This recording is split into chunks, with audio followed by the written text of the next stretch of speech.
Madame, Monsieur, bonsoir. Assemblée générale des agents de l'État du Borgo. Ce vendredi, certains enseignants et autres agents de la santé et de la justice se sont donné rendez-vous à l'école OCBN de Parakou.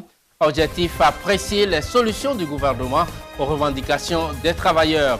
Les artisans de Parakou parlent de l'impact de la morosité économique sur leurs activités et tiennent pour responsable la nouvelle gouvernance du régime talon. Et puis la liste des 8 équipes qualifiées pour les quarts de finale de la Ligue des champions est en fait connue. Une liste sur laquelle les plus grands championnats européens sont bien représentés.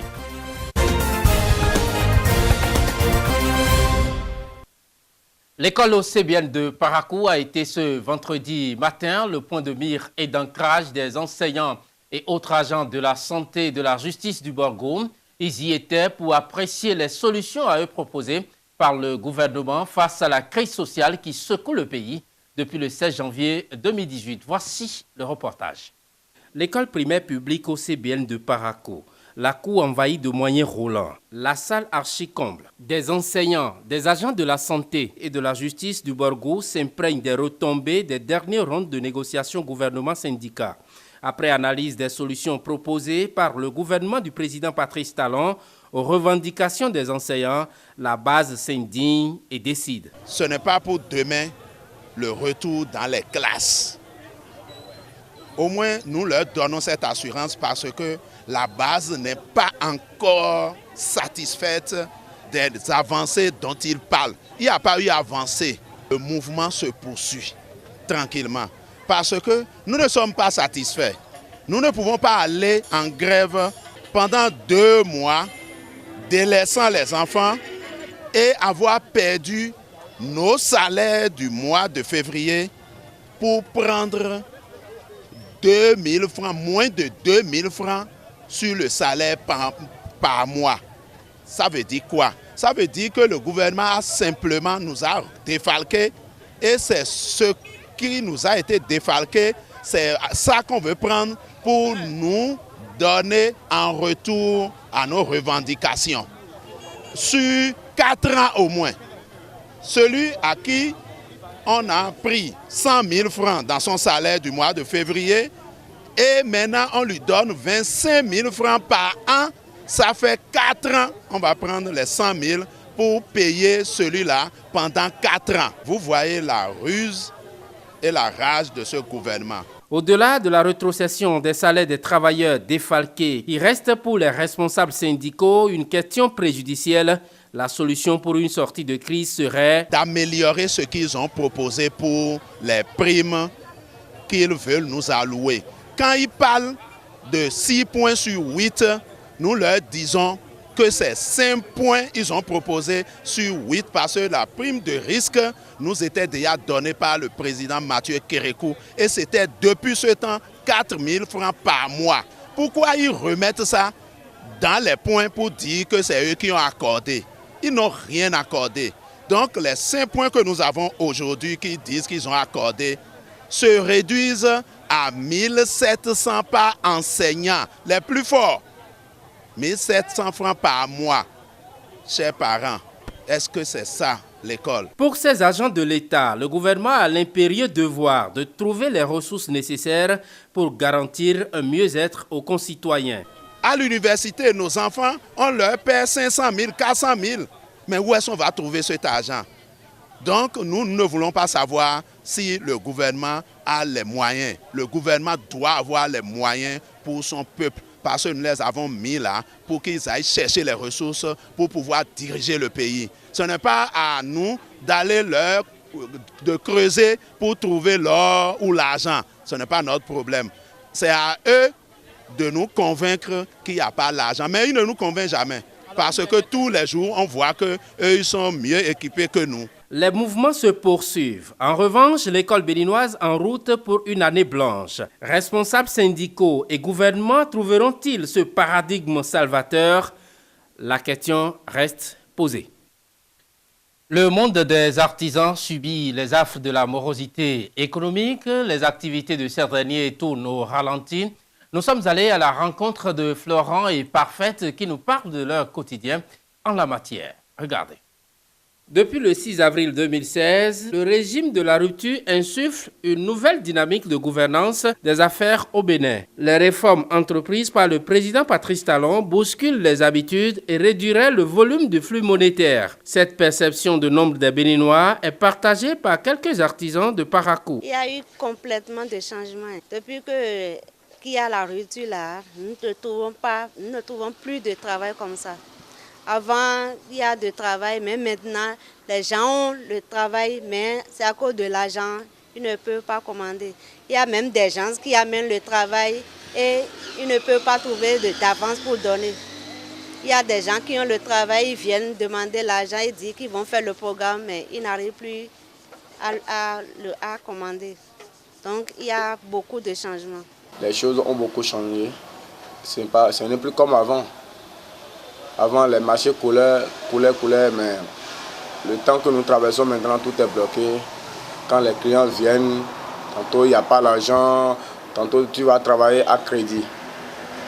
Et après, c'est difficilement à rembourser. Le train de vie a donc changé et l'on ne peut que se contenter du minimum disponible. Le peu qui vient là, on gère avec. Un peu qui sort de gauche à droite là. On se débrouille avec ça pour gérer la famille.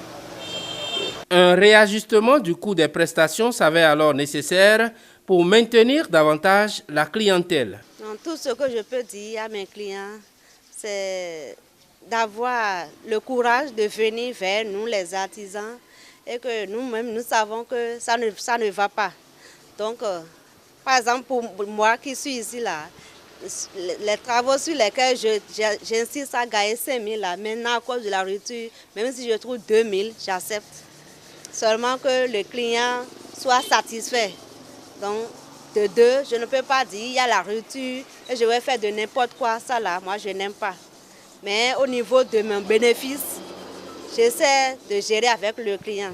Si je trouve un tout petit peu, j'essaie de faire.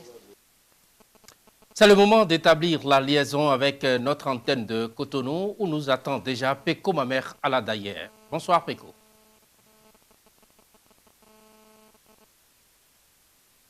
Bonsoir Samson Cabral Adensi, Madame, Monsieur, bonsoir. L'épidémie de la fièvre hémorragique à virus Lassa qui s'est déclarée en janvier dernier au Bénin est enfin maîtrisée. Dans une déclaration faite hier vendredi, le ministre de la Santé l'a annoncé officiellement. Dr Alassane Seydou a toutefois exhorté la population et le personnel médical à rester en état de veille permanente. Écoutons le ministre de la Santé. Le Bénin, notre pays, vient de connaître sa 4e épidémie de fièvre hémorragique à virus Lassa depuis 2014. Cette épidémie s'est déclarée dans la commune de Boukoumbe, département de l'Atakora. La confirmation faite par le laboratoire de référence au Bénin le samedi 13 janvier 2018 a été homologuée par celui du Nigeria, agréé par l'Organisation mondiale de la santé. Déclarée le 19 janvier 2018, conformément au règlement sanitaire international, cette épidémie faisait suite à l'enregistrement des signes compatibles, à la définition de cas de fièvre hémorragique à virus Lassa chez un patient de nationalité béninoise âgé de 35 ans, venu du village Nadoba au Togo, localité frontalière à la commune de Boukoumbe au Bénin. Ainsi, du 8 janvier 2018, date du premier cas présumé index, au 25 janvier 2018, date du décès du dernier cas confirmé, 5 cas confirmés, tous décédés ont été enregistrés. Le gouvernement, par ma voix, présente encore ses condoléances à toutes les familles éplorées. Le nombre total de personnes ayant eu contact avec les malades enregistrés et suivis pendant toute l'épidémie est de 407. Aucune d'elles n'a développé des symptômes répondant à la définition de cas suspects de fièvre hémorragique virale. La surveillance pendant 42 jours, conformément aux recommandations de l'Organisation mondiale de la santé, après le dernier cas confirmé enregistré le 25 janvier 2018, n'a révélé aucun nouveau cas confirmé de fièvre Lassa. Conformément au règlement sanitaire international qui recommande l'observance d'une période de 21 jours x 2 sans enregistrement de cas, je déclare à ce jour 12 mars 2018 la fin de l'épidémie de la fièvre de Lassa dans les départements de l'Alibori, l'Atakora, le Borgou et les collines.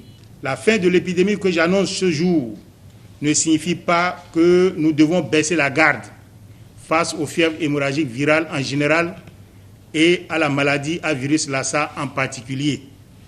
Le Bénin reste en effet, comme tous les autres pays du monde, sous la menace des cas d'importation d'autres fièvres hémorragiques. J'invite toute la population béninoise à pratiquer toutes les mesures d'hygiène élémentaires, notamment le lavage des mains à l'eau et au savon, et à éviter de toucher ou de consommer les animaux sauvages. Pour le personnel de santé, l'observance des mesures universelles de la prévention et du contrôle des infections est recommandée. On quitte le ministère de la Santé pour celui du cadre de vie et du développement durable, où des cas de surfacturation graves ont été relevés. Jeudi dernier, face à la presse, l'Autorité nationale de lutte contre la corruption, ANLC, a évoqué des cas de dysfonctionnement dans l'acquisition de véhicules, de 84 motos et l'achat de pièces de rechange dans le dit ministère. Marouf Abiola Boussari et Lazare Onza ont assisté à la conférence de presse de l'ANLC. Images et son. L'Autorité nationale de lutte contre la corruption ANLC condamne avec fermeté le marché d'un prix exorbitant signé entre le ministère du cadre de vie et du développement durable et les Bayol Motors pour l'acquisition de 84 motos et pièces de rechange au profit du projet de gestion des forêts et terroirs riverains. L'adjudicataire aurait proposé un montant supérieur à 5 millions de francs CFA pour la livraison d'une moto. Or, le concessionnaire prévoit 1 375 000 francs CFA, un montant avoisinant la proposition du soumissionnaire MGM Compagnie. Soit une différence par moto de 3 767 121 francs CFA. Pour les 84 motos, l'action de l'Autorité nationale de lutte contre la corruption dans ce dossier permettra d'économiser dans les caisses de l'État 316 438 164 francs CFA. Pour l'achat des pièces de rechange, on a facturé au niveau de Les Bagnoles Motors ces pièces à 669 465 francs CFA, alors que le concessionnaire les facture à 524 500 francs CFA, soit une différence de 144 965 francs CFA par pièce rechange pour une moto. Le référentiel des prix, le voilà, du ministère des Finances, qui prévoit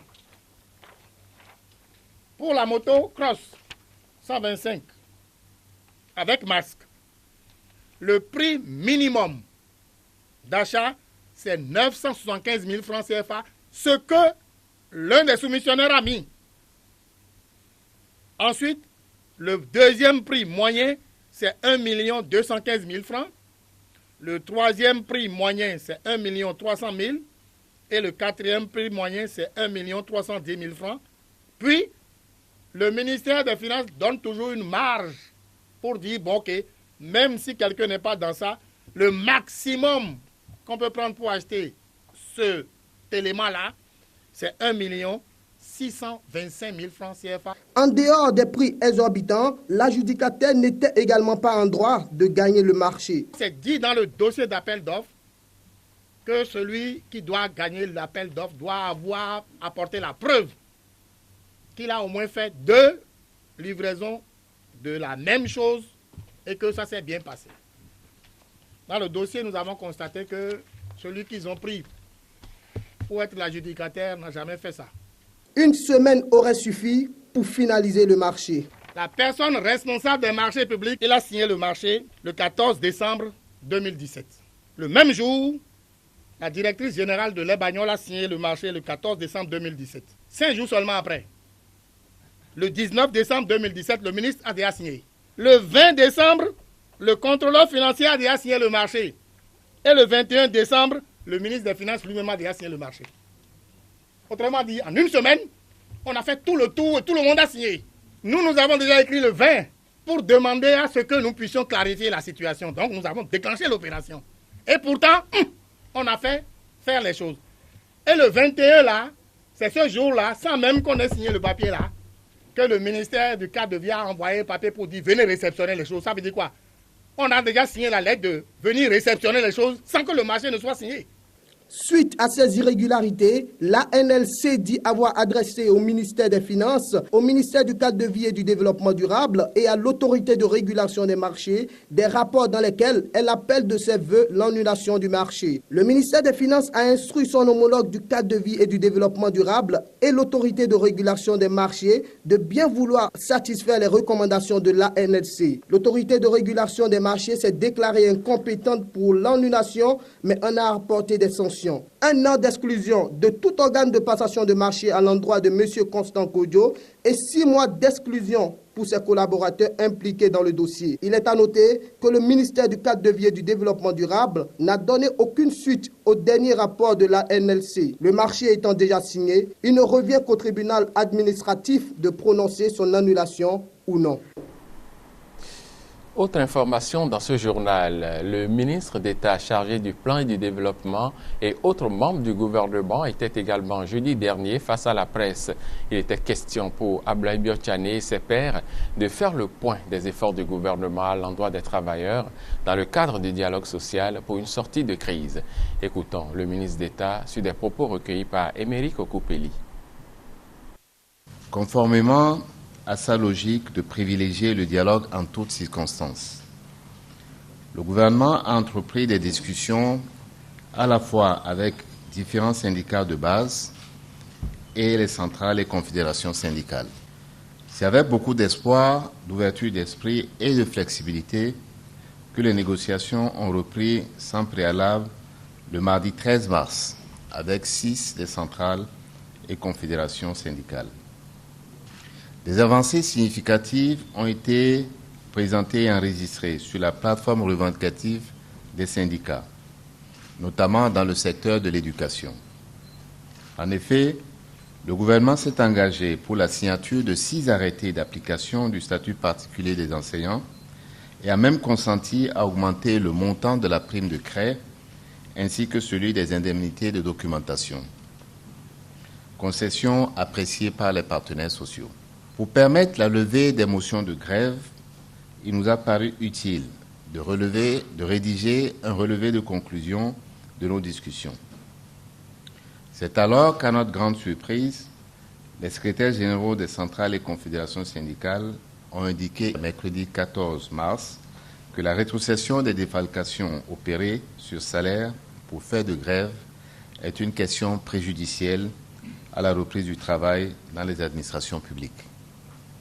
Cette position est surprenante quand on ne peut faire d'une condition préjudicielle ce qui n'est pas un droit. Cependant, la délégation gouvernementale a proposé aux partenaires sociaux qu'elle soumettra au Conseil des ministres cette requête sur les défalcations une fois la reprise du travail constatée. Ainsi, espérons-nous que les responsables syndicaux reviendront dans les tout prochains jours à de meilleurs sentiments et que les négociations pourront reprendre.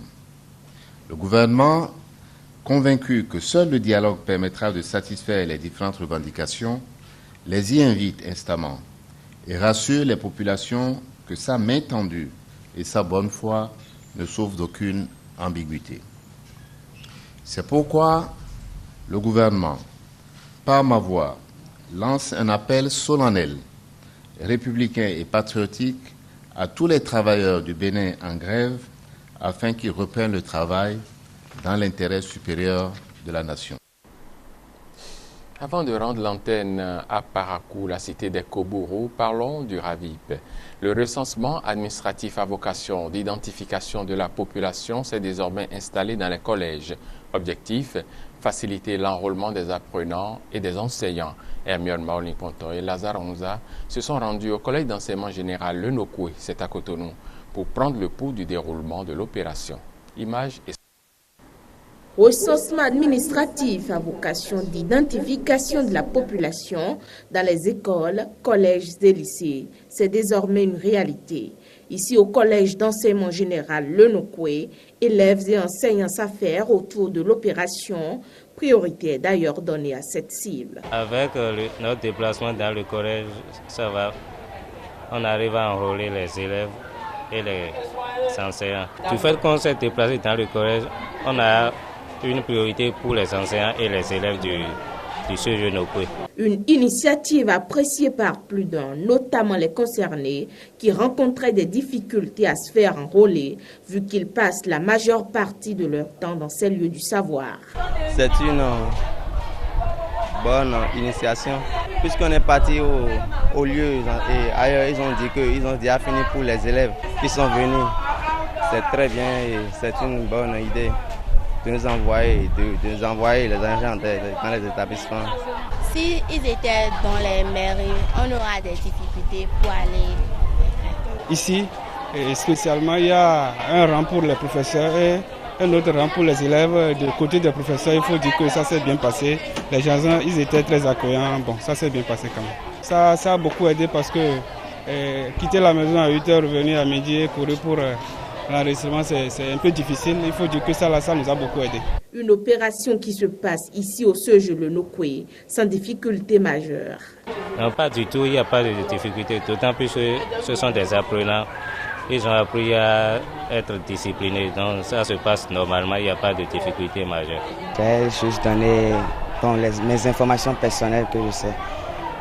Ce qui concerne mes parents, bon, je n'en ai pas donné. Ils m'ont demandé encore les dates de naissance de mes parents, ce que je n'en savais pas, mais ils ont essayé de faire quelque chose. Si la personne ne connaît pas la date de naissance de son papa ou bien de sa maman, on essaie de leur demander si au moins ils connaissent l'âge. Des fois, les gens ne connaissent pas ni le mois, ni la date. On met la convention. La carte issue du RAVIP, une carte à tout faire, nous dira-t-on, mais qu'en savent réellement les élèves et enseignants? Non, je ne sais rien de l'intérêt, mais tout ce que je sais, notre président a dit qu'il prévoit beaucoup de choses pour ça. Non, on ne nous a pas encore dit l'intérêt de cette carte. Ils disent que bon, ça va nous faciliter la vie, les achats.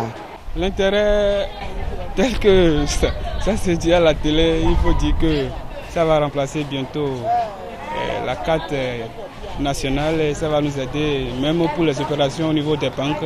C'est ça qui personnellement moi ça m'a réjoui. Et beaucoup d'autres opérations également. L'intérêt de cette carte n'est donc pas encore concrètement perçu par la plupart de nos apprenants. L'heure n'est certainement pas encore à la sensibilisation autour du bien fondé de la chose. L'important pour le moment, c'est l'appel à mobilisation autour du recensement. C'est maintenant que les gens ont compris l'importance du RAVIP et c'est maintenant ils accourent vers les sites pour se faire enrôler. À l'endroit de tous mes camarades, je les suggère, non. Je les recommande de venir faire le RAVIP, puisque notre président a eu à dire que ça va nous aider beaucoup dans les jours à venir. Message adressé à ceux-là qui hésitent encore, puisque ce recensement prendra fin à la fin du mois d'avril 2018. Eh bien, madame, monsieur, ce sera tout pour notre participation à 26 Infos du week-end. Merci de l'avoir suivi. Je vous laisse à présent en compagnie de Samson Cabral Adensi pour les grandes conclusions de cette édition du soir de nos informations. Bon week-end à toutes et à tous. Je vous retrouve demain pour d'autres rendez-vous de l'information, si Dieu le veut. Merci. Merci à vous, Peko Mamer. Ala Dayer, les huitièmes de finale de la Ligue des Champions 2018 ont pris fin ce mercredi.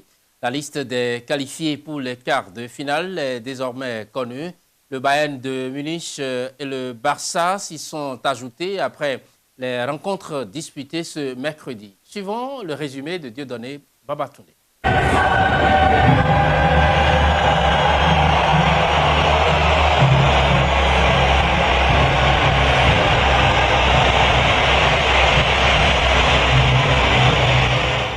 FC Barcelone contre Chelsea Football Club, c'est le match au sommet de cette ultime journée des huitièmes de finale de la Ligue des Champions. Après le nul à domicile, 1 but partout au match aller, les Blues de Chelsea se déplaçaient au Camp Nou avec l'espoir de créer la surprise. Très tôt dans la rencontre, l'inévitable Lionel Messi trouve le chemin des filets après une belle combinaison. Claro, conoce la marca de Hazard, la entrega y la devolución de Pelé. Suárez, Messi habilitado.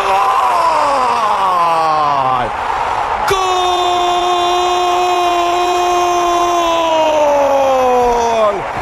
¡De Leo Messi! Temprano el genio, frota la lámpara, 1-0. Et comme si cela ne suffisait pas, Dembélé, sur une action rondement menée par le même Messi, bat Courtois d'une frappe sèche et aggrave le score. Goal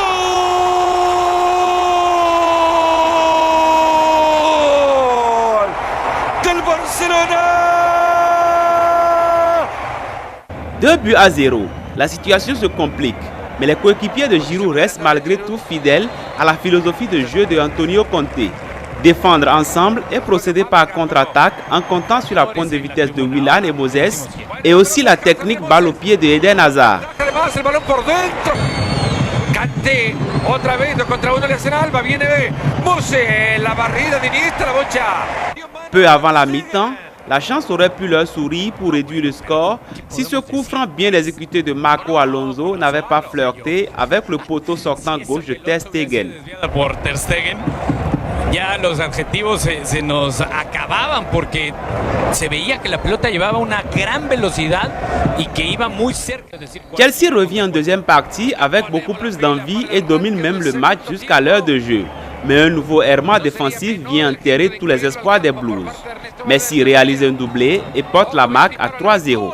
Se viene Suárez, avanza Luisito, viene la compañía de Leo, André Gómez por dentro, va al Messi, le pegó.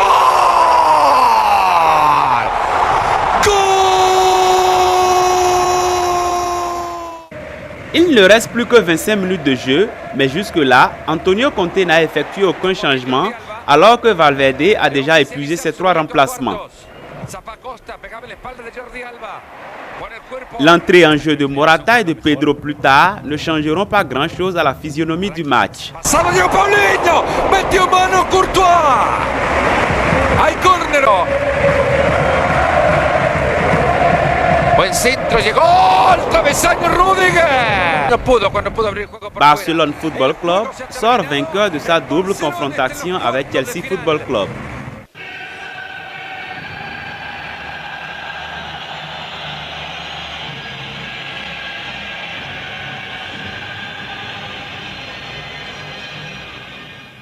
Après la cinglante défaite du Beşiktaş à l'Allianz Arena, il n'y avait plus de suspense dans le match retour qui l'opposait au Bayern Munich. Comme on pouvait s'y attendre, les Bavarois à domicile ont pris le dessus sur leurs adversaires. D'abord sur un centre de Müller, Thiago Alcantara d'un plat du pied parfait bat Tolga Zegin. Ensuite, Rafinha sur un centre en retrait oblige Gökhan à marquer contre son camp.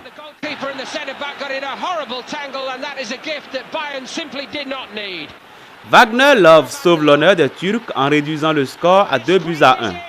Peu de temps après la réduction du score, le centre contré de Alaba déroute le gardien turc et permet à Wagner de marquer le 3e but.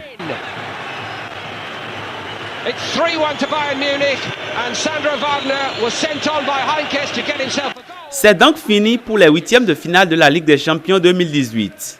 Après le Real Madrid, le FC Séville, Liverpool, Manchester City, la Juventus Turin, l'AS Rome, le FC Barcelone et le Bayern Munich se sont aussi qualifiés pour la suite de la compétition.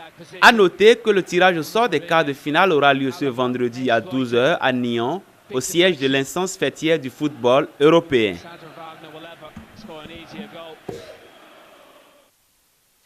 Voilà, monsieur, ainsi se referme cette édition. Merci de l'avoir suivi. Bonsoir chez vous.